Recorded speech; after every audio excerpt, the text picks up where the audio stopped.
എല്ലാവർക്കും നമസ്കാരം. ഞാൻ Ramakrishnan TB, SEBI registered research അനലിസ്റ്റാണ്. ഈ വീക്കിലി പോഡ്കാസ്റ്റ് കേട്ടതിന് ശേഷം ഡിസ്ക്ലെയിമർ കൂടി വായിച്ചു നോക്കണമെന്ന് താല്പര്യപ്പെടുന്നു. അമേരിക്കയിലെ US ഫെഡറൽ റിസർവിൻ്റെ Jackson Hole economic symposium August 21 ആരംഭിച്ചിരുന്നു. ഓഗസ്റ്റ് 23 ഇത് അവസാനിച്ചിരിക്കുന്നത്. സാധാരണ രീതിയിൽ ഈ എക്കണോമിക് സിമ്പോസിയത്തിലാണ് US ഫെഡറൽ റിസർവിൻ്റെ ഒഫീഷ്യൽസ് അമേരിക്കൻ എക്കണോമിനെ കുറിച്ചും അതുപോലെ തന്നെ അമേരിക്കൻ സെൻട്രൽ ബാങ്ക് ഭാവിയിൽ നടത്താൻ പോകുന്ന മോണിറ്ററി പോളിസി കമ്മിറ്റി മീറ്റിങ്ങുകളുടെ ഡിസിഷനെ കുറിച്ചൊക്കെ ഒരു ഹിൻഡ് നൽകാറ്. അത്തരത്തിലുള്ളൊരു ഹിൻഡ് തന്നെയാണ് US ഫെഡറൽ റിസർവ് ചെയർമാൻ വെള്ളിയാഴ്ച നൽകിയിരിക്കുന്നത്. അദ്ദേഹം പറഞ്ഞിരിക്കുന്നത് US ഫെഡ് സെപ്റ്റംബർ മാസത്തിൽ ഇൻട്രസ്റ്റ് റേറ്റ് കുറയ്ക്കാനുള്ളൊരു തീരുമാനം എടുത്തേക്കും എന്ന തരത്തിലുള്ളൊരു ഹിൻഡാണ് അദ്ദേഹം നൽകിയിരിക്കുന്നത്. അമേരിക്കയിൽ കഴിഞ്ഞ ആഴ്ച പുറത്തുവിട്ടിരുന്ന wholesale price inflation data 3-year high ആയിരുന്നു. അതുകൊണ്ട് തന്നെ എല്ലാവരും എക്സ്പെക്റ്റ് ചെയ്തിരുന്നത് US ഫെഡ് ചെയർമാൻ ഒരുപക്ഷെ സ്റ്റാറ്റസ് കോ മെയിൻറ്റെയിൻ ചെയ്യും, അത്തരത്തിലുള്ളൊരു സ്റ്റേറ്റ്മെൻറ്റാണ് ജാക്സൺ ഹോൾ സിമ്പോസിയത്തിൽ നൽകുക എന്നുള്ളൊരു എക്സ്പെക്റ്റേഷൻ ഉണ്ടായിരുന്നു. അതേസമയം ഡൊണാൾഡ് ട്രംപ് കണ്ടിന്യൂസ് ആയിട്ട് US ഫെഡിനോട് ഡയറക്റ്റ് ചെയ്യുന്നുണ്ടായിരുന്നു ഇൻട്രസ്റ്റ് റേറ്റ് കുറയ്ക്കണം എന്നുള്ള കാര്യം. അദ്ദേഹം ജെറോം പവലിന് എഗൻസ്റ്റ് ആയിട്ടും പല ആരോപണങ്ങളൊക്കെ ഉന്നയിച്ചിരുന്നു. ജെറോം പവലാണ് ഇൻട്രസ്റ്റ് റേറ്റ് കുറയ്ക്കാതിരിക്കുന്നത്, അത് തീർച്ചയായിട്ടും മാറ്റണം എന്ന തരത്തിലുള്ള ഡയറക്ഷനൊക്കെ കൊടുത്തിരുന്നു.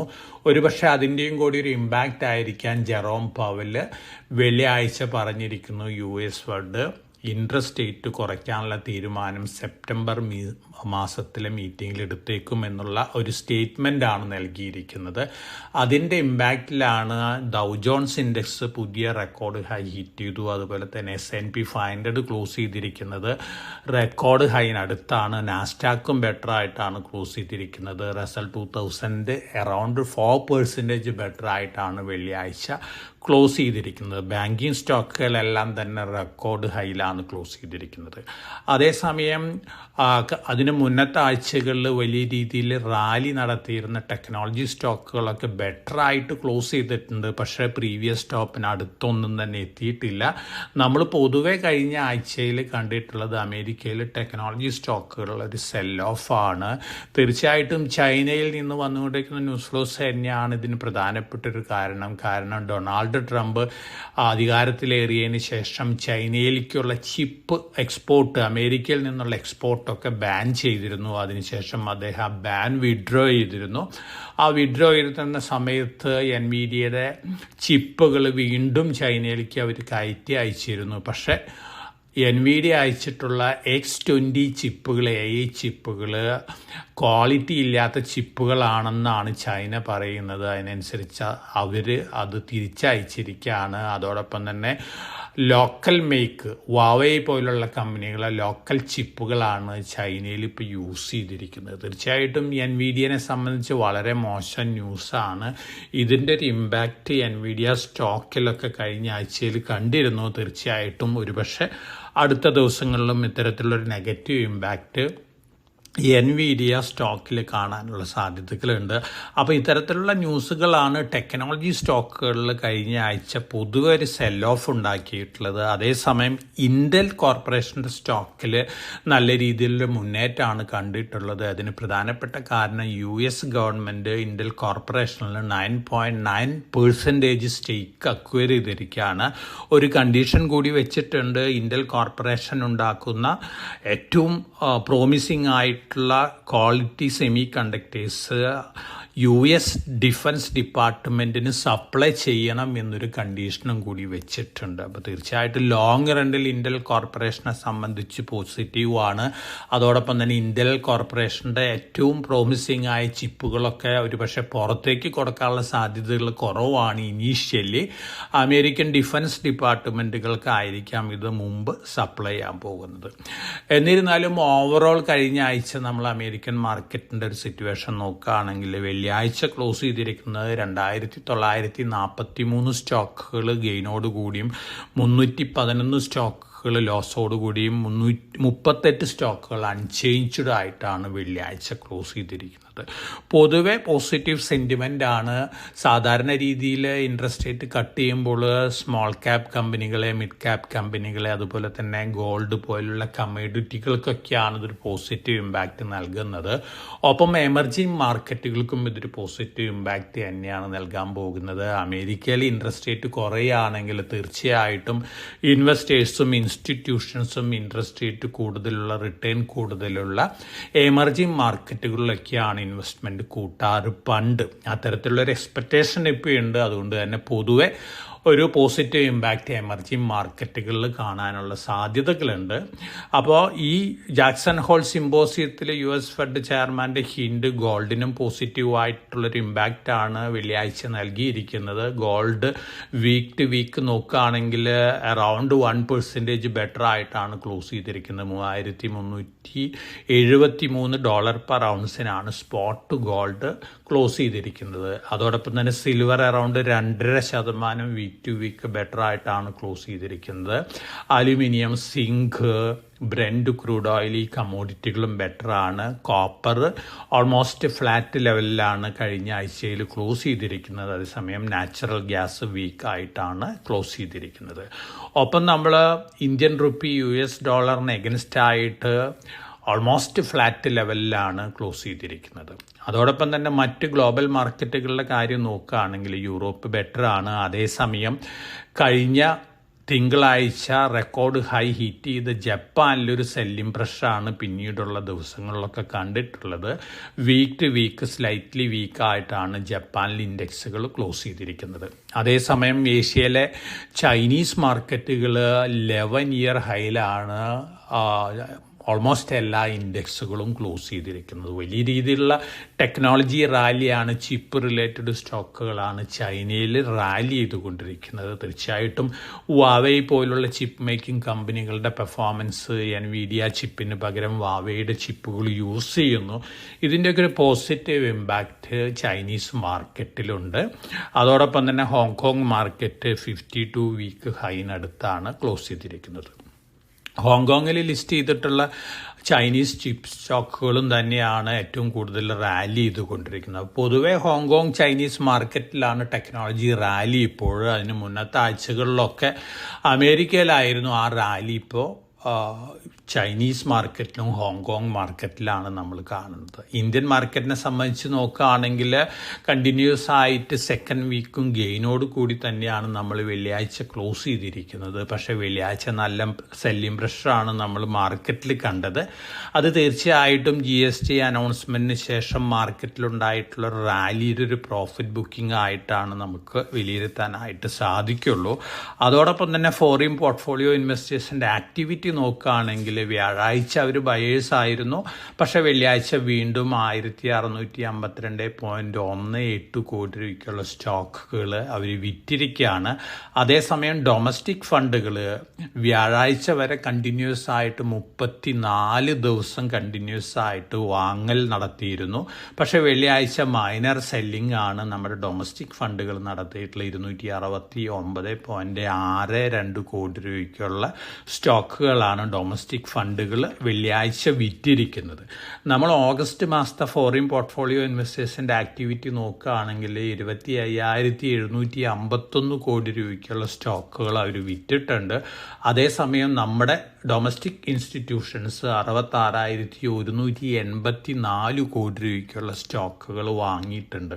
ഓൾമോസ്റ്റ് ഡബിളിനേക്കാളും കൂടുതലാണ് നമ്മുടെ ഡൊമസ്റ്റിക് ഫണ്ടുകൾ വാങ്ങിയിട്ടുള്ളത്. ജൂലൈ മാസത്തിൽ നോക്കുകയാണെങ്കിലും 47,667 കോടി രൂപയ്ക്കുള്ള സ്റ്റോക്കുകൾ ഫോറിൻ പോർട്ട്ഫോളിയോ ഇൻവെസ്റ്റേഴ്സ് വിറ്റിരിക്കുകയാണ്. അതേസമയം നമ്മുടെ ഡൊമസ്റ്റിക് ഫണ്ടുകൾ ജൂലൈയിൽ 60,939 കോടി രൂപയ്ക്കുള്ള സ്റ്റോക്കുകൾ വാങ്ങിയിരിക്കുകയാണ്. അപ്പോൾ ഡൊമസ്റ്റിക് ഫണ്ടുകളുടെ കൺട്രോളിലാണ് ഇന്ത്യൻ മാർക്കറ്റ്. ഒപ്പം റീറ്റെയിൽ ഇൻവെസ്റ്റേഴ്സും കൂടി ഇന്ത്യൻ ഡൊമസ്റ്റിക് ഫണ്ടുകളെ സപ്പോർട്ട് ചെയ്യുന്നുണ്ട്. തീർച്ചയായിട്ടും വളരെ പോസിറ്റീവായിട്ടുള്ള ന്യൂസ് തന്നെയാണ്. പ്രത്യേകിച്ച് ഇന്ത്യ ഫോക്കസ്ഡ് ഫണ്ടുകളെല്ലാം തന്നെ ഇന്ത്യൻ മാർക്കറ്റിനിപ്പോൾ ഡൗൺഗ്രേഡ് ചെയ്തിരിക്കുകയാണ്. 71% എമർജിങ് മാർക്കറ്റ് ഫണ്ടുകളും അണ്ടർ വെയ്റ്റ് ആണ് ഇന്ത്യൻ മാർക്കറ്റിൽ. ജൂൺ മാസത്തിലത്തെ അവരുടെ കണക്ക് നോക്കുകയാണെങ്കിൽ 60% ഫണ്ടുകൾ മാത്രമാണ് അണ്ടർ വെയ്റ്റ് ആയിരുന്നുള്ളൂ. ഇപ്പോൾ 71% എമർജിങ് മാർക്കറ്റ് ഫണ്ടുകളും ഇന്ത്യൻ മാർക്കറ്റിനെ അണ്ടർ വെയ്റ്റ് ആയിട്ടാണ് ട്രീറ്റ് ചെയ്തിരിക്കുന്നത്. തീർച്ചയായിട്ടും ഒരു നെഗറ്റീവ് ന്യൂസ് തന്നെയാണ്. പക്ഷേ ഇത്തരത്തിൽ ഏറ്റവും കൂടുതൽ അണ്ടർ വെയ്റ്റ് നൽകുന്ന സമയങ്ങളിൽ തന്നെയാണ് നമ്മുടെ മാർക്കറ്റിൽ ബൈ ചെയ്യാനായിട്ടുള്ള ഏറ്റവും നല്ല അവസരം. അത്തരത്തിലുള്ളൊരു അവസരമാണ് വന്നു ചേർന്നിരിക്കുന്നത്. അതേസമയം നമ്മുടെ Q1 റിസൾട്ടുകൾ, ഈ ധനകാര്യ വർഷത്തെ ആദ്യത്തെ ക്വാർട്ടറിലത്തെ റിസൾട്ടുകൾ നോക്കുകയാണെങ്കിൽ, ഓവറോൾ റിസൾട്ടുകൾ നോക്കുകയാണെങ്കിൽ ക്വാർട്ടർ ടു ക്വാർട്ടർ അതുപോലെ തന്നെ ഇയർ ടു ഇയർ നമ്മൾ കമ്പയർ ചെയ്യുകയാണെങ്കിൽ സ്ലൈറ്റ്ലി ബിലോ എക്സ്പെക്റ്റേഷൻസ് ആയിരുന്നു. അതിൻ്റെ ഒരു നെഗറ്റീവ് ഇമ്പാക്റ്റ് ഓൾറെഡി നമ്മുടെ മാർക്കറ്റിൽ റിഫ്ലക്റ്റഡ് ആണ്. പക്ഷേ ഇത്തരത്തിലുള്ള നെഗറ്റീവ് ഇമ്പാക്റ്റുകളെല്ലാം തന്നെ അടുത്ത മാസങ്ങളിൽ നമ്മുടെ GST റിഫോംസ് അനൗൺസ് ചെയ്ത് ഇംപ്ലിമെൻ്റ് ചെയ്ത് തുടങ്ങുമ്പോൾ മാറാനുള്ള സാധ്യതകളാണ് കാണുന്നത്. അപ്പോൾ ഓവറോൾ ധാരാളം നെഗറ്റീവ് ന്യൂസ് ഫ്ലോസ് ഒക്കെ ഇന്ത്യൻ മാർക്കറ്റിനെ കുറിച്ചുണ്ട്. ഫോറിൻ പോർട്ട്ഫോളിയോ ഇൻവെസ്റ്റേഴ്സ് സെല് ചെയ്യുന്നു. എമർജിങ് മാർക്കറ്റുകളിൽ ഇന്ത്യനെ അണ്ടർ വെയ്റ്റ് ആയിട്ട് ട്രീറ്റ് ചെയ്യുന്നു. അതോടൊപ്പം തന്നെ ഇന്ത്യ ഫോക്കസ്ഡ് ഫണ്ടുകൾ സെല് ചെയ്യുന്നു. ഒപ്പം US പ്രസിഡന്റ് ട്രംപിൻ്റെ താരിഫ് റിലേറ്റഡ് വലിയ രീതിയിലുള്ള ആൻറ്റി ഇന്ത്യ മെഷേഴ്സ് അനൗൺസ് ചെയ്യുന്നു. ഇത്തരത്തിലുള്ള ന്യൂസ് ഫ്ലോസ് നെഗറ്റീവായിട്ട് നിൽക്കുന്ന സമയത്താണ് നമ്മുടെ ഗവൺമെൻറ് ഇതിനെയൊക്കെ നേരിടാനായിട്ട് GST റിഫോംസ് അതുപോലെ തന്നെ മറ്റ് പല റിഫോംസൊക്കെ അനൗൺസ് ചെയ്യുന്നത്. തീർച്ചയായിട്ടും നമ്മളെ സംബന്ധിച്ച് ഇനീഷ്യലായിട്ടുള്ള നെഗറ്റീവ് റിയാക്ഷൻസ് ഒക്കെ കണ്ടിട്ടുണ്ട് നമ്മൾ മാർക്കറ്റിൽ. എന്നിരുന്നാലും ഓഗസ്റ്റ് 27 ട്രംപിൻ്റെ ഡെഡ് ലൈൻ വരുന്ന അഡീഷണലി 25% താരിഫ് ഇന്ത്യൻ ഇമ്പോർട്ട് ചെയ്യാനുള്ള ഡെഡ് ലൈൻ വരുന്ന ഓഗസ്റ്റ് 27 നമ്മളെല്ലാവരും എക്സ്പെക്റ്റ് ചെയ്തിരുന്ന ഓഗസ്റ്റ് 27 മുമ്പ് അദ്ദേഹം അത് മാറ്റിയേക്കുമെന്ന തരത്തിലുള്ള എക്സ്പെക്റ്റേഷൻ ആയിരുന്നു. പക്ഷേ ഇപ്പോഴത്തെ അവസ്ഥ കാണുമ്പോൾ മാറ്റാനുള്ള സാധ്യതകളൊക്കെ കുറവാണ്. അതേസമയം വീണ്ടും അനൗൺസ്മെൻറ്റുകൾ വന്നേക്കും എന്നുള്ള ഒരു സംശയമൊക്കെയുണ്ട്. എന്നിരുന്നാലും ഇന്ത്യനെ സംബന്ധിച്ച് വളരെ സ്ട്രോങ് ആണ് ഇന്ത്യയുടെ സ്റ്റാൻഡ്. ഇന്ത്യ ഗവൺമെൻറ് വലിയ അനൗൺസ്മെൻറ്റുകളാണ് ഇതിനെയൊക്കെ നേരിടാനായിട്ട് എടുത്തിരിക്കുന്നത്. അതോടൊപ്പം തന്നെ നമ്മുടെ പ്രൈം മിനിസ്റ്റർ ചൈന, ജപ്പാൻ രാജ്യങ്ങൾ സന്ദർശിക്കുകയാണ്. ഷാങ്ഹായ് കോപ്പറേഷൻ കൗൺസിലിൻ്റെ മീറ്റിംഗ് ഉണ്ട്. ആ മീറ്റിങ്ങിലേക്ക് നമ്മുടെ പ്രധാനമന്ത്രി ഈ മാസം 31 അതുപോലെ തന്നെ സെപ്റ്റംബർ 1 തീയതികളിൽ ചൈനയിൽ സന്ദർശിക്കുന്നുണ്ട്. അതോടൊപ്പം തന്നെ ജപ്പാനിലെ ഈ മാസം 29, 30 തീയതികളിലും നമ്മുടെ പ്രധാനമന്ത്രി സന്ദർശിക്കുന്നുണ്ട്. അപ്പോൾ US-ൻ്റെ താരിഫ് റിലേറ്റഡ് ഇഷ്യൂസിന് എഗൻസ്റ്റ് ആയിട്ടൊരു യൂണിഫോം ഡിസിഷൻ എടുക്കാനുള്ള തീരുമാനങ്ങളൊക്കെ ഉണ്ടായേക്കാം. അത് തീർച്ചയായിട്ടും ഇന്ത്യനെ സംബന്ധിച്ച് പോസിറ്റീവ് തന്നെയാണ്. ലോങ് റണ്ണിൽ ചൈന, ഇന്ത്യ, ജപ്പാൻ, ബ്രസീലൊക്കെ കൂടുകയാണെങ്കിൽ തീർച്ചയായിട്ടും വലിയൊരു ശക്തിയായിട്ട് മാറിയേക്കാം. അതുകൊണ്ട് തന്നെ നമ്മളെ സംബന്ധിച്ച് വളരെ പോസിറ്റീവായിട്ടുള്ള ഔട്ട്കം തന്നെയാണ് നമ്മൾ ഇതിൽ നിന്നൊക്കെ എക്സ്പെക്റ്റ് ചെയ്യുന്നത്. ഒരുപക്ഷെ ജപ്പാൻ ഇത്തരത്തിലുള്ള സഖ്യത്തിൽ നിന്നൊക്കെ ഇനീഷ്യൽ ലെവലിൽ മാറി നിന്നേക്കാം. പക്ഷേ റഷ്യ, ചൈന, ഇന്ത്യ, ബ്രസീൽ ഈ രാജ്യങ്ങളൊക്കെ ഒന്നിക്കുകയാണെങ്കിൽ തീർച്ചയായിട്ടും അമേരിക്കനെ സംബന്ധിച്ച് അതൊരു നെഗറ്റീവ് ന്യൂസ് തന്നെയാണ്. അതോടൊപ്പം തന്നെ നമ്മുടെ പോസ്റ്റൽ ഡിപ്പാർട്ട്മെൻറ്റ് അമേരിക്കയിലേക്ക് അയക്കുന്ന പാഴ്സലുകളെല്ലാം തന്നെ വിത്ത്ഹെൽഡ് ചെയ്തിരിക്കുകയാണ്. ഇതിന് പ്രധാനപ്പെട്ട കാരണം US പോസ്റ്റൽ ഡിപ്പാർട്ട്മെൻറ്റ് ഒരു അനൗൺസ്മെൻറ്റ് നടത്തിയിട്ടുണ്ട്. ഓഗസ്റ്റ് 29 മുതൽ അമേരിക്കയിലേക്ക് വരുന്ന പാർസലുകൾ $100 മുകളിലാണ് അതിൻ്റെ വാല്യൂ വരുന്നതെങ്കിൽ കസ്റ്റംസ് ഡ്യൂട്ടി ഇമ്പോസ് ചെയ്യുന്നുള്ളൊരു അനൗൺസ്മെൻറ്റ് നടത്തിയിട്ടുണ്ട്. ഇതിനു മുമ്പ് അതിൻ്റെ ലിമിറ്റ് $800 ആയിരുന്നു. അപ്പോൾ $100 കുറച്ചിരിക്കുകയാണ്. ലെറ്ററുകളൊക്കെ അയക്കാം, പാർസലുകൾ അയക്കുമ്പോൾ കസ്റ്റം ഡ്യൂട്ടി കൊടുക്കണം. അപ്പോൾ India government US postal department reply പ്രതീക്ഷിച്ചിരിക്കുകയാണ്.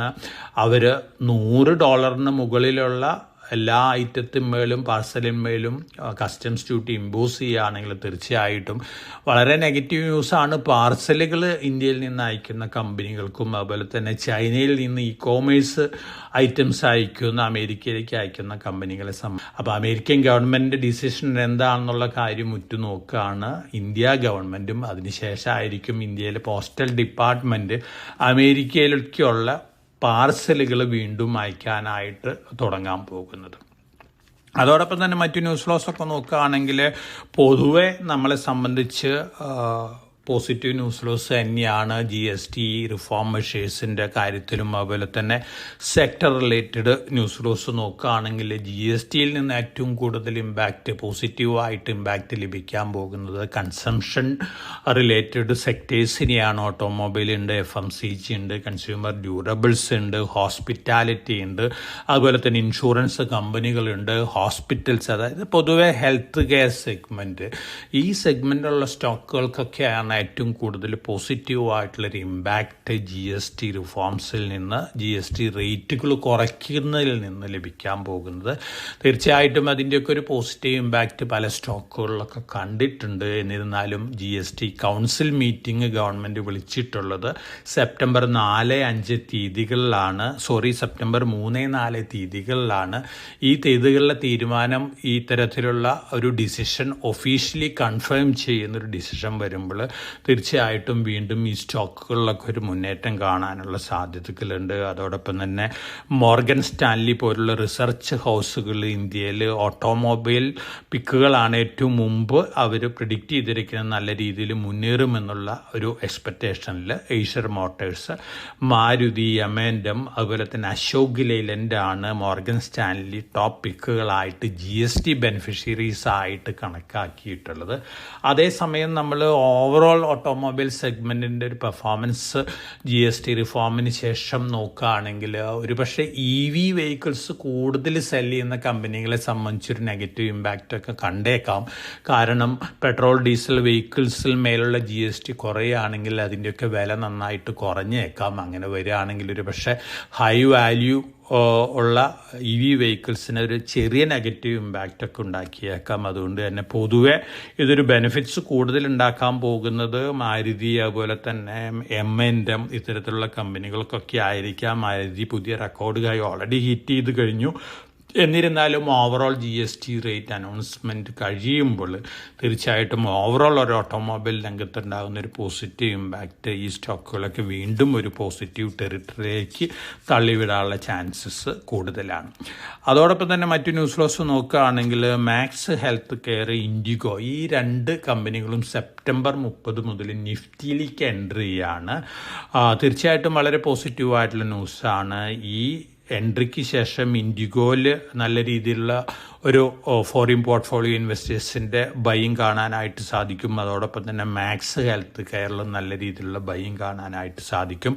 Long റണ്ണിൽ വളരെ പോസിറ്റീവായിട്ടുള്ളൊരു ഇമ്പാക്റ്റാണ് ഈ 2 കമ്പനികൾക്ക് നൽകാൻ പോകുന്നത്. മാക്സ് ഹെൽത്ത് കെയർ ഹോസ്പിറ്റൽ രംഗത്തുള്ള വളരെ പ്രോമിസിങ് ആയിട്ടൊരു കമ്പനി കൂടിയാണ്. അതോടൊപ്പം തന്നെ ഇൻഡിഗോ, നമ്മൾ ചൈനയിലേക്കുള്ള ഫ്ലൈറ്റുകളൊക്കെ പുനരാരംഭിക്കുകയാണ്. അങ്ങനെ വരുമ്പോൾ ഇൻഡിഗോനെ സംബന്ധിച്ചും പോസിറ്റീവായിട്ടുള്ളൊരു ഇമ്പാക്റ്റ് തന്നെയാണ് ഈ നിഫ്റ്റി ഇൻക്ലൂഷനും കൂടി നൽകാൻ പോകുന്നത്. സെബിയുടെ ഭാഗത്തു നിന്ന് ധാരാളം അനൗൺസ്മെൻറ്റുകളൊക്കെ ഈ ആഴ്ചയിൽ വന്നിട്ടുണ്ട്.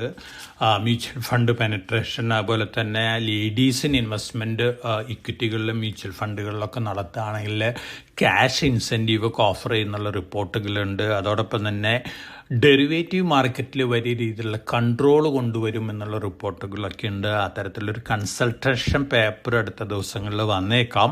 ഒരുപക്ഷെ വീക്കിലി കോൺട്രാക്റ്റുകൾ മാറ്റി പകരം മന്ത്ലി അല്ലെങ്കിൽ 3 months 2 months കോൺട്രാക്റ്റുകൾ, ഒരുപക്ഷെ 6 months കോൺട്രാക്റ്റ് വരെയൊക്കെ ഇൻട്രൊഡ്യൂസ് ചെയ്തേക്കും എന്നുള്ള റിപ്പോർട്ടുകളൊക്കെ ഉണ്ട്. തീർച്ചയായിട്ടും ഇത്തരത്തിലുള്ള അനൗൺസ്മെൻറ്റുകൾ വരികയാണെങ്കിൽ മാർക്കറ്റിൻ്റെ സ്ട്രെങ്ത്തിനെ അത് വീണ്ടും ഒരു പോസിറ്റീവ് ഇമ്പാക്റ്റ് തന്നെയാണ് നൽകാൻ പോകുന്നത്. കാരണം സെബിയുടെയൊക്കെ റിസർച്ച് പ്രകാരം കഴിഞ്ഞ ധനകാര്യ വർഷത്തിലത്തെ total loss futures and option സെഗ്മെൻറ്റിൽ, പ്രത്യേകിച്ച് നിഫ്റ്റി, ബാങ്ക് നിഫ്റ്റി ഓപ്ഷൻസിൽ റീറ്റെയിൽ ഇൻവെസ്റ്റേഴ്സിന് അറൗണ്ട് 1 lakh crore ആണ്. തീർച്ചയായിട്ടും ഗവൺമെൻറ് നല്ല ഒരു ഡിസിഷനല്ല ഇതിനെക്കുറിച്ച് എടുക്കാൻ പോകുന്നത്. ഗവൺമെൻറ് വളരെ ഗൗരവത്തോടു കൂടിയാണ് ഇത്തരത്തിൽ ലോസിനെയൊക്കെ നോക്കിക്കാണുന്നത്. അതോടൊപ്പം തന്നെ ഒരുപക്ഷെ ഇൻവെസ്റ്റേഴ്സിന് ഡെറിവേറ്റീവ്സിൽ ഇൻവെസ്റ്റ് ചെയ്യണമെങ്കിൽ ഒരു കോമൺ മിനിമം എക്സാമൊക്കെ പാസ്സാവേണ്ടി വരും എന്ന തരത്തിലുള്ള റിപ്പോർട്ടുകളൊക്കെ വരുന്നുണ്ട്. അപ്പോൾ ഇത്തരത്തിലുള്ള ടഫ് മെഷേഴ്സൊക്കെ ഒരു പക്ഷേ റെഗുലേറ്റർ എടുക്കാനുള്ള സാധ്യതകളുണ്ട്. പ്രത്യേകിച്ച് ഗവൺമെൻറ് ഈയിടെ 20,000 കോടി രൂപയാണ് സാധാരണ ജനങ്ങൾക്ക് ഓൺലൈൻ ഗെയിമിങ്ങിൽ കൂടി നഷ്ടപ്പെട്ടുള്ളത്. അപ്പം മണി റിലേറ്റഡ് ഓൺലൈൻ ഗെയിമിങ്ങും കൂടി ഗവൺമെൻറ് ബാൻ ചെയ്തിരിക്കുകയാണ്. അപ്പോൾ വളരെ ടഫ് മെഷേഴ്സ് ഗവൺമെൻറ് എടുക്കാനുള്ള സാധ്യതകളുണ്ട്. അത്തരത്തിലുള്ളൊരു ഡിസിഷൻ തന്നെ ആയിരിക്കും ഫ്യൂച്ചേഴ്സ് ആൻഡ് ഓപ്ഷൻ സെഗ്മെൻറ്റിലും ഗവൺമെൻറ് എടുക്കാൻ പോകുന്നത്. അതോടൊപ്പം തന്നെ മറ്റ് സ്റ്റോക്ക് സ്പെസിഫിക് ആയിട്ട് ന്യൂസ് ഫ്ലോസൊക്കെ നമ്മൾ നോക്കുകയാണെങ്കിൽ അനിൽ അംബാനിയുടെ വീട്ടിലൊക്കെ ശനിയാഴ്ച CBI റെയ്ഡൊക്കെ ഉണ്ടായിരുന്നു. മറ്റ് എക്സിക്യൂട്ടീവുകളെ ഒക്കെ ചോദ്യം ചെയ്യലിന് ശേഷം വിട്ടയച്ചു എന്നാണ് പറയുന്നത്. ഇപ്പോൾ അനിൽ അംബാനിനെ മാത്രം കോൺസെൻട്രേറ്റ് ചെയ്തിരിക്കുക എന്നുള്ള റിപ്പോർട്ടാണ് വരുന്നത്. ആർക്കോം SBI റിലേറ്റഡ് കേസിൻ്റെ ഒരു ഇമ്പാക്റ്റാണ്. അടുത്ത ദിവസങ്ങളിൽ എന്താണ് ഇതിൻ്റെ ആഫ്റ്റർ ഇഫക്റ്റ് എന്നുള്ള കാര്യം നമുക്ക് കാത്തിരുന്ന് കാണണം. എന്നിരുന്നാലും കഴിഞ്ഞ ആഴ്ചയിൽ ആർക്കോമും ആർപോറൊക്കെ നല്ല രീതിയിൽ മുന്നേറിയിട്ടുള്ള സ്റ്റോക്കുകളാണ്. ഒരുപക്ഷെ നാളെ ഈ CBI റേറ്റിൻ്റെ മൈനർ നെഗറ്റീവ് ഇമ്പാക്റ്റൊക്കെ ഉണ്ടാക്കിയേക്കാം. പക്ഷേ ലോങ് റണ്ണിൽ ഈ രണ്ട് കമ്പനികളെ സംബന്ധിച്ച്, പ്രത്യേകിച്ച് റിലയൻസ് ഇൻഫ്രയെ സംബന്ധിച്ച് ഇത് വലിയ ഇമ്പാക്റ്റ് ഒന്നും തന്നെ നൽകാൻ പോകുന്നില്ല. അതേസമയം ലോങ് റണ്ണിൽ പൊട്ടൻഷ്യലി ഡിഫൻസ് റിലേറ്റഡ് പൊട്ടൻഷ്യലൊക്കെ നോക്കുകയാണെങ്കിൽ ആ റിലയൻസ് ഇൻഫ്രയെ സംബന്ധിച്ചും വളരെ പോസിറ്റീവാണ്. അതുപോലെ തന്നെ റിന്യൂവബിൾ എനർജി രംഗത്ത്, മറ്റ് ബാറ്ററി എനർജി സ്റ്റോറേജ് രംഗത്തൊക്കെ റിലയൻസ് പവർ നടത്തിക്കൊണ്ടിരുന്ന ആക്ടിവിറ്റീസും റിലയൻസ് പവറിനെ സംബന്ധിച്ചും പോസിറ്റീവ് തന്നെയാണ്. ഇത്തരത്തിൽ ന്യൂസുകൾ വരുമ്പോൾ തീർച്ചയായിട്ടും നെഗറ്റീവ് ഇമ്പാക്റ്റൊക്കെ കണ്ടേക്കാം. അതിനുശേഷം ലോവർ ലെവലിൽ നിന്ന് റിക്കവർ ചെയ്യാനുള്ള സാധ്യതകളാണ് കാണുന്നത്. ഒപ്പം നമ്മൾ മസാച്യുസെറ്റ് ഇൻസ്റ്റിറ്റ്യൂട്ട് ഓഫ് ടെക്നോളജിയുടെ റിപ്പോർട്ട് നോക്കുകയാണെങ്കിൽ 95% ജനറേറ്റീവ് AI പ്രൊജക്റ്റുകൾ, കോർപ്പറേറ്റുകൾ ഇംപ്ലിമെൻ്റ് ചെയ്തിട്ടുള്ള ജനറേറ്റീവ് AI പ്രൊജക്റ്റുകളും നഷ്ടത്തിലാണ് ഓടിക്കൊണ്ടിരിക്കുന്നത്. വലിയ രീതിയിലുള്ള ഇൻഫ്ലോ ആണ് ജനറേറ്റീവ് AI സ്റ്റാർട്ടപ്പിലും പ്രൊജക്റ്റുകളിലൊക്കെ വന്നു ചേർന്നുകൊണ്ടിരിക്കുന്നത്. ഒരു ബബിൾ ആയിരിക്കുമോ എന്നുള്ളൊരു സംശയമാണ് ഈ റിസർച്ച് റിപ്പോർട്ട് ചൂണ്ടിക്കാണിച്ചിരിക്കുന്നത്. കാരണം അവർ തന്നെ പറയുന്നുണ്ട് 30-40 വർഷം എടുക്കും ഡാറ്റാ സെൻറ്ററിൽ നിന്ന് വലിയ രീതിയിലുള്ള റവന്യൂ ഒക്കെ വരണമെങ്കിൽ. അതുപോലെ തന്നെ AI റിലേറ്റഡ് പ്രൊജക്റ്റുകൾ ആരൊക്കെയാണ്, ഏത് കോർപ്പറേറ്റുകളൊക്കെയാണ് വലിയ രീതിയിൽ ഇംപ്ലിമെൻ്റ് ചെയ്യുന്നത്, അതിനനുസരിച്ച് മാത്രമാണ് ഇത്ര മാസീവ് സ്റ്റൈലിലുള്ള പ്രൊജക്റ്റുകളിലൊക്കെ പ്രോഫിറ്റ് കാണാനുള്ള സാധ്യതകളോ ഇപ്പോഴത്തെ അവസ്ഥയിൽ ഒരു ബബിൾ ഫോം ചെയ്യുന്നു എന്ന തരത്തിൽ റിസർച്ച് റിപ്പോർട്ടാണ്. അപ്പോൾ ഒരു കോഷൻ അപ്ലൈ ചെയ്യുന്നത് നമ്മളെ സംബന്ധിച്ച് നല്ലതാണ്. വലിയ AI തീമുകളൊക്കെ ഉണ്ട് എന്ന് പറഞ്ഞിട്ട് നമ്മൾ ഇൻവെസ്റ്റ് ചെയ്യുകയാണെങ്കിൽ തീർച്ചയായിട്ടും ഒരുപക്ഷെ ഭാവിയിൽ വലിയ രീതിയിലുള്ള റവന്യൂ ജനറേഷൻ ഇല്ലെങ്കിൽ അത് നെഗറ്റീവ് ഇമ്പാക്റ്റ് ഉണ്ടാക്കിയേക്കാം. ഒപ്പം ഇന്ത്യയിൽ 2027-28 ആകുമ്പോൾ സോളാർ പവർ പ്രൊഡക്ഷനും ഒരു സാച്ചുറേഷനിൽ എത്തും എന്നുള്ളൊരു ന്യൂസൊക്കെ വരുന്നുണ്ട്. ചൈനയിൽ ഓൾറെഡി സോളാർ പവർ പെർ യൂണിറ്റിന് 0 ഒക്കെ വരുന്നുണ്ട് പല സന്ദർഭങ്ങളിലും. ഇന്ത്യയിലും അത്തരത്തിലൊരു അവസ്ഥ വരികയാണെങ്കിൽ സോളാർ റിലേറ്റഡ് കമ്പനികളെ സംബന്ധിച്ച് അതൊരു നെഗറ്റീവ് ഇമ്പാക്റ്റാണ് ലോങ് റണ്ണിലൊക്കെ നൽകാൻ പോകുന്നത്. അപ്പോൾ ഒരു കോഷൻ അപ്ലൈ ചെയ്യുന്നത് നല്ലതാണ്. ഇതൊക്കെ ഒരു ഫ്യൂച്ചർ പ്രൊജക്ഷൻസ് ആണ്.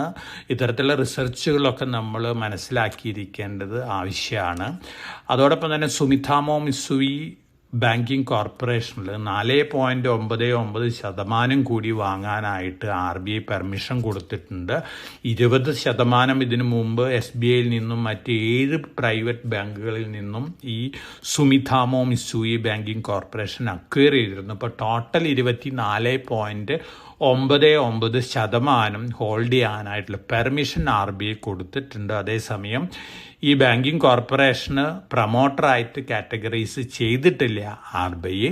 എന്നിരുന്നാലും യെസ് ബാങ്കിനെ സംബന്ധിച്ച് ലോങ് റണ്ണിൽ ഒരു പോസിറ്റീവ് ഇമ്പാക്റ്റാണ് നൽകാൻ പോകുന്നത്. ഒപ്പം നമ്മൾ മറ്റു ന്യൂസ് ഫ്ലോസ് പൊതുവെ വിലയിരുത്തുകയാണെങ്കിൽ സ്റ്റോക്ക് സ്പെസിഫിക് ആയിട്ടുള്ള ആക്ഷൻസ് ആയിരിക്കാം നമുക്ക് മാർക്കറ്റിൽ കൂടുതലായിട്ട് അടുത്ത ദിവസങ്ങളിലൊക്കെ കാണാൻ സാധിക്കുക. അമേരിക്കയിലെ വെള്ളിയാഴ്ചയിലത്തെ മാർക്കറ്റിൻ്റെ ഒരു ഇമ്പാക്റ്റ്, പോസിറ്റീവ് ഇമ്പാക്റ്റ് നമ്മുടെ നിഫ്റ്റി സെൻസെക്സിലൊക്കെ തിങ്കളാഴ്ച കാണാൻ സാധിക്കും. പക്ഷെ നമ്മൾ മുമ്പ് എക്സ്പെക്റ്റ് ചെയ്ത രീതിയിലുള്ള മാസീവായിട്ടുള്ള റാലിയൊന്നും ഇപ്പോഴത്തെ അവസ്ഥയിൽ നമുക്ക് എക്സ്പെക്റ്റ് ചെയ്യാനായിട്ട് സാധിക്കില്ല. കാരണം അത്തരത്തിലുള്ള ന്യൂസ് ഫ്ലോസ് ആണ്. എമർജിങ് മാർക്കറ്റ് സെഗ്മെൻറ്റിൽ നിന്ന് ഇന്ത്യൻ മാർക്കറ്റിനെ കുറിച്ചൊക്കെ വന്നുകൊണ്ടിരിക്കുന്നത്. അതേസമയം നമ്മുടെ IPO മാർക്കറ്റ് നോക്കുകയാണെങ്കിൽ നല്ല രീതിയിലുള്ള ആക്ടിവിറ്റിയാണ് മെയിൻ ബോർഡിലായാലും SMEയിലായാലും നടന്നുകൊണ്ടിരിക്കുന്നത്. SMEയിൽ ഈ ആഴ്ചയിലത്തെ IPOs നോക്കുകയാണെങ്കിൽ മെയിൻ ബോർഡിലും നമ്മൾ IPOs നോക്കുകയാണെങ്കിൽ ഈ ആഴ്ച പൊതുവെ EPC റിലേറ്റഡ് കമ്പനികളാണ് പെർഫോം ചെയ്യാൻ പോകുന്നത്. Engineering, procuring and construction related services നൽകുന്ന കമ്പനികളാണ് 2 IPOs SMEയിലുള്ളത്. അതുപോലെ തന്നെ main board IPO Vikran Engineering ലിമിറ്റഡും അത്തരത്തിലുള്ള സെഗ്മെൻറ്റിൽ നിന്നാണ്. Solar EPC, power, water management related കമ്പനികളാണ്. അപ്പോൾ ഈ 3 IPOസും നല്ല IPOs ആണ്. Main board IPO Vikran Engineering Limited ആണ്. 1 രൂപയാണ് face value. Upper price band 97 രൂപയാണ്. വളരെ നല്ലൊരു കമ്പനിയാണ്. 45 പ്രൊജക്റ്റുകൾ കംപ്ലീറ്റ് ചെയ്തിട്ടുണ്ട്. അതുപോലെ തന്നെ 14 സ്റ്റേറ്റുകളിലായിട്ടാണ് ഈ പ്രൊജക്റ്റുകൾ കംപ്ലീറ്റ് ചെയ്തിട്ടുള്ളത്. ഇപ്പോൾ ഓൺഗോയിങ് പ്രൊജക്റ്റുകളുണ്ട്, 44 പ്രൊജക്റ്റുകളുണ്ട് 16 സ്റ്റേറ്റിൽ. ഓർഡർ ബുക്ക് നോക്കുകയാണെങ്കിൽ 2442.44 കോടി രൂപയാണ്. നമ്മൾ ആസ്കിങ് PE അതുപോലെ തന്നെ മറ്റ് പാരാമീറ്റേഴ്സൊക്കെ നോക്കുകയാണെങ്കിൽ മോഡറേറ്റ് ലിസ്റ്റിംഗ് ഗെയിൻ കിട്ടാൻ സാധ്യതയുള്ളൊരു കമ്പനിയാണ് വിക്രാൻ എഞ്ചിനീയറിംഗ് ലിമിറ്റഡ്. ഇവരുടെ ക്ലയൻറ്റ് ബേസ് നോക്കുകയാണെങ്കിൽ NTPC ഉണ്ട്, അതുപോലെ തന്നെ മറ്റു പല സ്റ്റേറ്റ് പവർ ട്രേഡിംഗ് അതുപോലെ തന്നെ പവർ ട്രാൻസ്മിഷൻ കമ്പനികളും ഇവരുടെ ക്ലയൻറ്റുകളാണ്. അപ്പോൾ തീർച്ചയായിട്ടും നല്ലൊരു മെയിൻ ബോർഡ് IPO ആണ് വിക്രാൻ എഞ്ചിനീയറിംഗ് ലിമിറ്റഡ്. ഓഗസ്റ്റ് 26 ഓപ്പൺ ചെയ്യുന്നത്, 29 അവസാനിക്കുന്നത്. അതോടൊപ്പം തന്നെ SMEയിൽ നോക്കുകയാണെങ്കിൽ സാത്വ എഞ്ചിനീയറിംഗ് കൺസ്ട്രക്ഷൻ ലിമിറ്റഡ്, ഇതും വാട്ടർ റിസോഴ്സസ് മാനേജ്മെൻറ്റ് കമ്പനി തന്നെയാണ്. 50 പ്രൊജക്റ്റുകൾ കംപ്ലീറ്റ് ചെയ്തിട്ടുണ്ട്. 308 കോടി രൂപയുടെ ഓർഡർ കയ്യിലുണ്ട്. 13 ഓൺഗോയിങ് പ്രൊജക്റ്റുകളൊക്കെയുണ്ട്. നല്ല പെർഫോമൻസ് കാഴ്ചവെച്ചുള്ളൊരു ചെറിയൊരു കമ്പനിയാണ്. 1600 മാർക്കറ്റിലോട്ട് 2 ലോട്ട് അപ്ലൈ ചെയ്യണം. അതിൻ്റെ PE റേഷ്യോ ഒക്കെ നോക്കുകയാണെങ്കിൽ 14.34 ആണ്. നമ്മൾ മറ്റ് പാരാമീറ്റേഴ്സ് നോക്കുകയാണെങ്കിലും വളരെ പ്രോമിസിങ് ആയിട്ടുള്ളൊരു സ്മോൾ കമ്പനിയാണ്. 10 രൂപയാണ് ഫേസ് വാല്യൂ വരുന്നത്. ഓഗസ്റ്റ് 26 ആരംഭിച്ച് 29 അവസാനിക്കുന്നത്. തീർച്ചയായിട്ടും SMEയിൽ അപ്ലൈ ചെയ്യുമ്പോൾ ഒരു കാര്യം മനസ്സിലാക്കേണ്ടത് 2 ലക്ഷമാണ് മിനിമം അപ്ലിക്കേഷൻ എമൗണ്ട് വരുന്നത്. 1600 മിനിമം ലോട്ട് ഇൻറ്റു 2, അതായത് 3200 ഷെയറിന് അപ്ലൈ ചെയ്യണം. അപ്പോൾ റിസ്ക് എടുത്ത് SMEയിൽ അപ്ലൈ ചെയ്യുന്ന ഇൻവെസ്റ്റേഴ്സ് മാത്രം ഇത്തരത്തിലുള്ള NSE SME IPOസിൽ അപ്ലൈ ചെയ്താൽ മതി. കാരണം ലിക്വിഡിറ്റി ഒക്കെ കുറവായിരിക്കും. അതോടൊപ്പം തന്നെ SEBI വലിയ രീതിയിലുള്ള മെഷേഴ്സാണ് SME സെഗ്മെൻറ്റിലൊക്കെ കൊണ്ടുവന്നിരിക്കുന്നത്. അപ്പോൾ മെയിൻ ബോർഡിലേക്ക് മൈഗ്രേറ്റ് ചെയ്യാനായിട്ട് നല്ല പെർഫോമൻസ് കാഴ്ചവെക്കുന്ന SME കമ്പനികൾക്ക് മാത്രമാണ് മെയിൻ ബോർഡിലേക്ക് മൈഗ്രേറ്റ് ചെയ്യാനും സാധിക്കുള്ളൂ. അപ്പോൾ സത്വ എഞ്ചിനീയറിംഗ് കൺസ്ട്രക്ഷൻ ലിമിറ്റഡ് നല്ലൊരു IPO ആണ്. റിസ്ക് എടുത്ത് SMEയിൽ അപ്ലൈ ചെയ്യുന്ന ഇൻവെസ്റ്റേഴ്സിന് അപ്ലൈ ചെയ്യാം. അതോടൊപ്പം മറ്റൊരു company current infra projects limited ആണ്. ഈ കമ്പനിയും ഇലക്ട്രിക്കൽ EPC, വാട്ടർ EPC രംഗത്ത്, സിവിൽ EPC രംഗത്തുള്ളൊരു കമ്പനിയാണ്. വളരെ പ്രോമിസിങ് ആയിട്ടുള്ള കമ്പനിയാണ്. ഒപ്പം നമ്മൾ നോക്കുകയാണെങ്കിൽ ധാരാളം ഓർഡർ ബുക്കുള്ളൊരു കമ്പനിയാണ്. നമ്മൾ മറ്റ് പാരാമീറ്റേഴ്സ് ബുക്ക് വാല്യൂ PE ഒക്കെ നോക്കുകയാണെങ്കിൽ വളരെ അട്രാക്റ്റീവ് വാല്യുവേഷനിലാണ് ഈ IPO വന്നിരിക്കുന്നത്. ഈ IPOയുടെയും ഒരു ലോട്ട് വരുന്ന 1600 മിനിമം 2 ലോട്ടെങ്കിലും അപ്ലൈ ചെയ്യണം.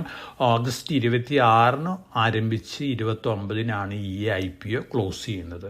നല്ലൊരു കമ്പനിയാണ്. ലിസ്റ്റിംഗ് ഗെയിൻ കിട്ടാൻ സാധ്യതയുള്ള കമ്പനിയാണ്. പക്ഷേ ഞാൻ നേരത്തെ സൂചിപ്പിച്ച പോലെ SME IPOയിൽ അപ്ലൈ ചെയ്യുന്ന ഇൻവെസ്റ്റേഴ്സ്, റിസ്ക് എടുത്ത IPOയിൽ അപ്ലൈ ചെയ്യുന്ന ഇൻവെസ്റ്റേഴ്സ് മാത്രം അപ്ലൈ ചെയ്താൽ മതി. കാരണം ലിക്വിഡിറ്റി ഒക്കെ ഒരു പക്ഷേ കുറവായേക്കാം. അതോടൊപ്പം തന്നെ മിനിമം ഇൻവെസ്റ്റ്മെൻറ്റ് സ്റ്റാർട്ട് ചെയ്യുന്ന തന്നെ 2 ലക്ഷത്തിലാണ്. അപ്പോൾ റിസ്കി ഇൻവെസ്റ്റേഴ്സിന് മാത്രം കൺസിഡർ ചെയ്യാവുന്ന 2 IPOs ആണ് ഈ ആഴ്ചയുള്ളത്. മെയിൻ ബോർഡിലും SMEയിലും EPC റിലേറ്റഡ്, പ്രത്യേകിച്ച് പവർ സെക്ടർ, വാട്ടർ റിലേറ്റഡ് കമ്പനികളാണ് ഈ ആഴ്ചയുള്ളത്. ഒരു യുണീക്ക് ഫീച്ചറാണ് ഈ ആഴ്ചയിൽ വന്നിരിക്കുന്നത്. കാരണം 3 കമ്പനികളും ഒരേ സെഗ്മെൻറ്റിൽ നിന്നുള്ള കമ്പനികളാണ്. അതോടൊപ്പം തന്നെ കഴിഞ്ഞ ആഴ്ചയിൽ നമ്മൾ സജസ്റ്റ് ചെയ്തിരുന്ന ക്ലാസിക് ഇലക്ട്രോഡ്സ് ആദ്യത്തെ ദിവസം തന്നെ 1.9 9 times ഓവർ സബ്സ്ക്രൈബ്ഡ് ആണ്. അതോടൊപ്പം തന്നെ Anondita health care 3.44 times oversubscribed ആണ്. 28-ാം തീയതിയാണ് ഈ 2 ഇഷ്യൂസും ക്ലോസ് ചെയ്യുന്നത്. ഈ 2 IPOസും ലിസ്റ്റിംഗ് ഗെയിൻ നൽകാൻ സാധ്യതയുള്ള SME IPOs ആണ്. അപ്പോൾ ഈ IPOയും അപ്ലൈ ചെയ്യുന്ന ഇൻവെസ്റ്റേഴ്സ് ഒരു കാര്യം മനസ്സിൽ വെക്കുക, റിസ്ക് എടുത്ത് SMEയിൽ അപ്ലൈ ചെയ്യുന്ന ഇൻവെസ്റ്റേഴ്സ് മാത്രം ഈ IPOസിൽ അപ്ലൈ ചെയ്താൽ മതി.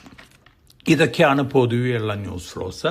ഇനി നമ്മൾ ഈ ആഴ്ചയിലത്തെ മാർക്കറ്റ് റിലേറ്റഡ് എക്സ്പെക്റ്റേഷനൊക്കെ നോക്കുകയാണെങ്കിൽ തീർച്ചയായിട്ടും Q1 റിസൾട്ടുകൾ ബെറ്റർ റിസൾട്ടുകൾ കാഴ്ചവെച്ചിട്ടുള്ള റിസൾട്ടുകൾ, അതുപോലെ തന്നെ GST കൺസംപ്ഷൻ റിലേറ്റഡ് സെക്ടറിലുള്ള സ്റ്റോക്കുകളൊക്കെ ആയിരിക്കാം അടുത്ത ദിവസങ്ങളിൽ മുന്നേറാൻ പോകുന്നത്. നമ്മൾ മുമ്പ് സജസ്റ്റ് ചെയ്തിരുന്ന Hindalco, Apollo Hospitals, Titan, Aster DM, Senco Gold, Hindustan Zinc, National Aluminium, Ramco Cement, Jio Financial Services, AU Small Finance Bank, Zydus Life, Coffee Day Enterprises, M and M Finance, Nykaa, ഇത്തരത്തിലുള്ള സ്റ്റോക്കുകളൊക്കെ ആയിരിക്കാം ഒരു പക്ഷേ ലോവർ ലെവലിൽ നിന്ന് നല്ല രീതിയിൽ റിക്കവറി നടത്താൻ പോകുന്നത്. മാർക്കറ്റ് റിക്കവറി നടത്തുമ്പോൾ തീർച്ചയായിട്ടും long time point of view invest ചെയ്യാനായിട്ട് താല്പര്യമുള്ള ഇൻവെസ്റ്റേഴ്സിന് ഇത്തരത്തിലുള്ള സ്റ്റോക്കുകളൊക്കെ താഴെ വരുമ്പോൾ തങ്ങളുടെ റിസ്ക് ടേക്കിംഗ് കപ്പാസിറ്റിക്ക് അനുസരിച്ച് ഇൻവെസ്റ്റ്മെൻറ്റ് കൺസിഡർ ചെയ്യാവുന്ന സ്റ്റോക്കുകളാണ്. ഒപ്പം വേദാന്ത ലിമിറ്റഡ് കഴിഞ്ഞ ആഴ്ച 16 രൂപ ഇൻ്ററിം ഡിവിഡൻ്റൊക്കെ ഡിക്ലെയർ ചെയ്തിരുന്നു. സെക്കൻഡ് ഇൻ്ററിം ഡിവിഡൻ്റ് ആണ്. അപ്പോൾ ടോട്ടൽ ഡിവിഡൻ്റ് നൽകാൻ പോകുന്നത് ഇപ്പോൾ ആദ്യത്തെ 7 രൂപ അടക്കം 23 രൂപയാണ്. തീർച്ചയായിട്ടും ഡിവിഡൻ്റ് ആഗ്രഹിക്കുന്ന ഇൻവെസ്റ്റേഴ്സിനെ സംബന്ധിച്ച് പോസിറ്റീവാണ്. അതേസമയം വേദാന്തയുടെ ഡീമർജർ സെപ്റ്റംബർ 17 മാറ്റിയിരിക്കുകയാണ്. ഒരുപക്ഷെ വീണ്ടും നീളാനുള്ള സാധ്യതകളുണ്ട്. അത്തരത്തിലുള്ള റിപ്പോർട്ടുകളാണ് വന്നുകൊണ്ടിരിക്കുന്നത്. അപ്പോൾ ഡീമർജർ റിലേറ്റഡ് ഗെയിനിന് വേണ്ടി കാത്തിരിക്കുന്ന ഇൻവെസ്റ്റേഴ്സിന് ഒരുപക്ഷെ വീണ്ടും കുറേ മാസങ്ങൾ കാത്തിരിക്കേണ്ട അവസ്ഥയിലേക്കാണ് ഇപ്പോഴത്തെ NCLT പ്രൊസീഡിങ്സ് നീങ്ങുന്നത്. ഗവൺമെൻറ്റിൻ്റെ ഭാഗത്തു നിന്ന് ഒബ്ജക്ഷൻ ഉണ്ട്. അതുപോലെ തന്നെ 6 കമ്പനികളായി മാറ്റുന്നതിന് പകരം 5 കമ്പനികളായി മാറ്റിയതിനുള്ള ഒബ്ജക്ഷനും ഉണ്ട്. അപ്പോൾ അതൊക്കെ പരിഹരിച്ചതിന് ശേഷമായിരിക്കും ഒരുപക്ഷെ വേദാന്തയുടെ ഡീമർജറിന് NCLT അംഗീകാരം നൽകാൻ പോകുന്നത്. അപ്പോൾ ഇതൊക്കെയാണ് മാർക്കറ്റ് ന്യൂസ് ഫ്ലോസ്. അപ്പോൾ വളരെ കോഷ്യസ് ആയിട്ട് മാർക്കറ്റിൽ മൂവ് ചെയ്യുക. നമ്മൾ തിങ്കളാഴ്ച നാളെ എക്സ്പെക്റ്റ് ചെയ്യുന്നത് ഒരു പോസിറ്റീവ് ഓപ്പണിംഗ് തന്നെയാണ്. അതിനുശേഷം വൊളാറ്റിലിറ്റി ഒക്കെ എക്സ്പെക്റ്റ് ചെയ്യാം.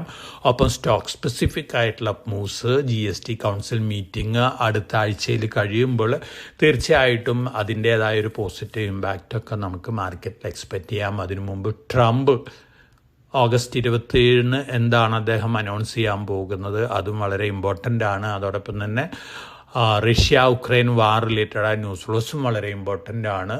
ഒപ്പം ഇന്ത്യ, റഷ്യ, ചൈന റിലേഷൻഷിപ്പിൽ വന്നുകൊണ്ടിരിക്കുന്ന ന്യൂസ് ഫ്ലോസ് ഇമ്പോർട്ടൻ്റ് ആണ്. അപ്പോൾ ഇത്തരത്തിലുള്ള ന്യൂസ് ഫ്ലോസൊക്കെ വളരെ ക്ലോസ്ലി വാച്ച് ചെയ്യാൻ ശേഷം ലോങ് ടൈം പോയിന്റ് ഓഫ് വ്യൂവിൽ ഒരു ഡിസിഷൻ എടുക്കുന്നതായിരിക്കും ഇൻവെസ്റ്റേഴ്സിന് നല്ലത്. അപ്പോൾ എല്ലാവർക്കും നല്ലൊരു ഇൻവെസ്റ്റിംഗ് വീക്ക് ആശംസിച്ചുകൊണ്ട് ഞാൻ ഇന്നത്തെ വീക്കിലി പോഡ്കാസ്റ്റ് ഇവിടെ അവസാനിപ്പിക്കുകയാണ്. Thank you.